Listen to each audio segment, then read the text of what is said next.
ज़राई और बागवानी शोबे में पुलवामा को कलीदी अहमियत है और ज़राई शोबे में जहाँ यहाँ के काश्तकार जो मुख्तलिफ सब्जियों की काश्त करते हैं, धान की फसल की काश्त करते हैं, वही अगर हम बागवानी की बात करें तो पुलवामा में बागवानी शोबे में भी कलीदी अहमियत है। जो काश्तकार है यहाँ पर अगर देखा जाए, जो बागवानी सन्नत से काफ़ी लोग यहाँ पर पुलवामा में जुड़े हैं, लेकिन हर साल यहाँ पर जो नागहानी आफत आती है उसकी वजह से काश्तकारों को नुकसान से दो चार होना पड़ रहा है। अगर हम बात करें सेब की फसल की तो हर साल, इस साल भी देखा जा रहा है कि जो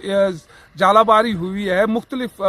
मुकामात पर जालाबारी हुई, उसकी वजह से सेब की फसल भी मुतासिर हुई है और वक्तन फ़वक्तन जो मौसमी तब्दीली भी जो सेब की फसल या दीगर मेवाजात है उन पे बुरे असरात मुरतब हो रहे हैं। काश्तकारों ने यहाँ पर क्रॉप इंश्योरेंस स्कीम की जो मांग की थी, जिस पर हुकूमत ने भी कुछ इक़दामात उठाए थे, लेकिन अभी तक जो सेब की फसल है इसमें नहीं लाई गई थी, तो जिसकी वजह से काश्तकारों में, या अगर हम बात करें जो इस वक्त जो सियासी लीडरान हैं उनमें भी काफ़ी तशवीश है। यहाँ इसके लिए क्रॉप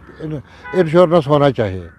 और ये आज तक इम्प्लीमेंट नहीं हुआ। और मुझे एडमिनिस्ट्रेशन, गवर्नर, इंतज़ामिया से भी हमने गुजारिश की थी और ख़ासकर हमारी जो यहाँ की गवर्नमेंट आज तक बनी है, इन सब ने हमें आश्वासन दिया था कि हम इसका क्रॉप इंश्योरेंस करवा के ज़मींदारों को फ़ायदा पहुँचाएँगे। लेकिन बदकिस्मती की बात है कि ये सिर्फ कागजी घोड़े चला रहे हैं और इम्प्लीमेंट इसमें नहीं हो रहा है। और मैं आप अपनी वसातत से और आपके ज़रिए से ये बात मैं पहुंचाना चाहता हूं आला हुकाम तक, खासकर गवर्नमेंट तक, कि हमें इसमें क्रॉप इंश्योरेंस लाजमी है, ताकि ये रोज़गार, इसमें एक्चुअली ये रोज़गार का ज़रिया है हमारा। और हम सब जो इसमें इसके साथ जो 80% लोग इसमें इसके साथ जो ये कारोबार करते हैं इसका, फ्रूट्स वगैरह का, और हमारी ये जो हमारी इकोनॉमी, जो खासकर यहाँ जम्मू कश्मीर की इकोनॉमी का एक बड़ा हिस्सा ही है ये। और अगर हम इसकी तहफ़्फ़ुज़ के लिए कुछ इक़दाम नहीं उठाएं, गवर्नमेंट इसकी इक़दाम नहीं उठाएं, तो फिर मुझे लगता है कि ये अलमिया है, ख़ासकर इस दौर में, ताकि इसमें गवर्नमेंट ने आज जदीद टेक्नोलॉजीज़ हैं और इनके बावजूद हम इसका भरपूर फसल हासिल नहीं कर सकते हैं। और इसके खातिर और से इस खासकर एप्पल इंडस्ट्री के साथ वाबस्ता है, जो बेचारे बैंकों से लोन उठाते हैं, फिर दवा पाशी करते हैं, फिर उनको यही नज़र होता है कि जब उतराई होगी सेबों की तो उनको ये पैसा वापस आएगा, एक तो बैंक को पैसे दे देंगे, दूसरा अपने घर में जो रोजी रोटी लाएंगे। लेकिन बदकिस्मती की वजह से, तो बदकिस्मती समझे हमारी कि जो ही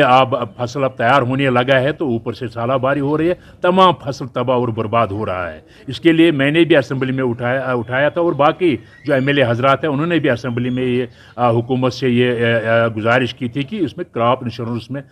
इसको दाखिल किया जाए, हमारा जो हार्टिकल्चर का जो ये हार्टिकल्चर है। इसके लिए जो हमारे मिनिस्टर साहब है उसने भी उसमें वहाँ जवाब दिया था कि हम उसको हार्टिकल्चर सेक्टर को इंश्योरेंस में लाएंगे, और इंश्योरेंस में सीजनल इंश्योरेंस में इसको लाया गया है, जो बजट में हमारे ऑनरेबल चीफ उमर अब्दुल्ला साहब ने भी ऐलान किया है। मेरे ख्याल में 1 महीने 1.5 महीने के अंदर अंदर ये जो हमारा जो ये हार्टिकल्चर सेक्टर है इसमें क्रॉप इंश्योरेंस के दायरे में उसको लाया जाएगा। और अगर बस यही एक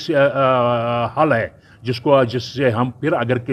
किसी काश्तकार को, किसी ग्रोवर को नुकसान हो जाएगा, सिर्फ अगर उसको फिर मुआवजा देना होगा, सिर्फ यही इंश्योरेंस एक हल है जिससे उसको भरपूर मुआवजा मिल सकता है। इसके लिए हम काम कर रहे हैं और इंशाल्लाह आप देखोगे कि अनकरीब महीने 1.5 महीने के अंदर अंदर आप देखोगे ये जो हार्टिकल्चर सेक्टर है उसको हम इंश्योरेंस के दायरे में लाएंगे, ताकि लोगों को जो ये नागानी आफत से जो नुकसान होता है वो उसको, इसके लिए फिर मुआवजा जो उसको देना होगा, इंश्योरेंस से उसको मुआवजा बराबर हो जाए।